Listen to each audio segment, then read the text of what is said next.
ମୋ ଝିଅର ଫଟୋ ଦେଖିକି ମୋତେ ଜଣେ ମେସେଜ୍ କଲେ ଗୋଟେ କଥା କହିବି ଖରାପ ଭାବିବନି। ମୁଁ କହିଲି କ'ଣ? ସେ କହିଲେ ମସାଜ କଲାବେଳେ ଝିଅର ନାକକୁ ଟିକେ ଚିପିକି ମସାଜ କର, ସେ ଉଠିଯିବ। ମୋତେ କଥାଟା ଶୁଣିକି ବହୁତ ହସ ଲାଗିଥିଲା। ତ ମୁଁ ତାଙ୍କୁ କହିଲି ଏସବୁ ଅନ୍ଧବିଶ୍ୱାସ, କିନ୍ତୁ ସେ ମୋ କଥାକୁ ବିଶ୍ୱାସ କରିନଥିଲେ। ତ ମୁଁ ଆଜି ଚାହୁଁଛି ଭିଡ଼ିଓ ମାଧ୍ୟମରେ ମୁଁ କିଛି ଯାହା ଜାଣିଛି ଆପଣମାନଙ୍କ ସହିତ ସେୟାର କରିବି।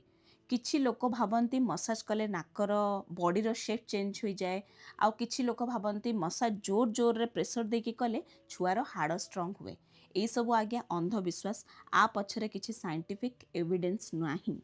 ମୁଁ କହୁନି ମସାଜ ଖରାପ, ମସାଜ ବହୁତ ଭଲ ଛୁଆମାନଙ୍କର ମସଲ୍ ଡେଭଲପମେଣ୍ଟ ପାଇଁ, ଛୁଆମାନଙ୍କର ରିଲାକ୍ସେସନ୍ ପାଇଁ, ଆଉ ଛୁଆମାନଙ୍କୁ ମସାଜ ଦ୍ୱାରା ଭଲ ନିଦ ହେଇଥାଏ। ତ ପ୍ରତ୍ୟେକ ଛୁଆକୁ ମସାଜ କରିବା ନିହାତି ଆବଶ୍ୟକ, କିନ୍ତୁ ଆମ ଜେନେରେସନ୍କୁ ଏହିସବୁ ଅନ୍ଧବିଶ୍ୱାସକୁ ଦୂର କରିବା ବି ଆବଶ୍ୟକ ପଡ଼ିଯାଇଛି।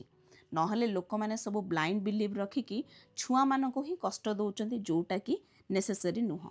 ତାପରେ ମୁଁ ତାଙ୍କୁ ଗୋଟେ କଥା କହିଥିଲି, let babies be babies, don't bring any comparison between themselves. ଯଦି ଆମେ ଛୁଆମାନଙ୍କ ଆଗରେ ହିଁ କମ୍ପାରିଜନ୍ କରିବା ଷ୍ଟାର୍ଟ କରିବା, ସେ ଛୁଆମାନେ ବି ଶିଖିବେ, ଆଚ୍ଛା ମୁଁ ବି କମ୍ପାରିଜନ୍ କରିବି। ସେମାନେ ବି ନିଜକୁ ଅନ୍ୟ ଛୁଆମାନଙ୍କ ସହିତ କମ୍ପାରିଜନ୍ କରିବା ଷ୍ଟାର୍ଟ କରିବେ, ଯେଉଁଟାକି ଭଲ କଥା ନୁହଁ। ଆଉ ମୁଁ ତାଙ୍କୁ କହିବି ଥିଲି, ମୋତେ ମୋ ଛୁଆ ହେଲ୍ଦି ଆଉ ହାପି ରହିଲେ ଯଥେଷ୍ଟ। ଆଉ ବଳକତା ବଡି ସେପ୍ ଯାହା ବି ହଉ, ମୋତେ କିଛି ଲେନା ଦେନା ନାହିଁ। ଗୋଟେ ଛୁଆ ଭଲ ମଣିଷ ହଉ, ସେଇଟା ହିଁ ସବୁଠୁ ବଡ଼ କଥା।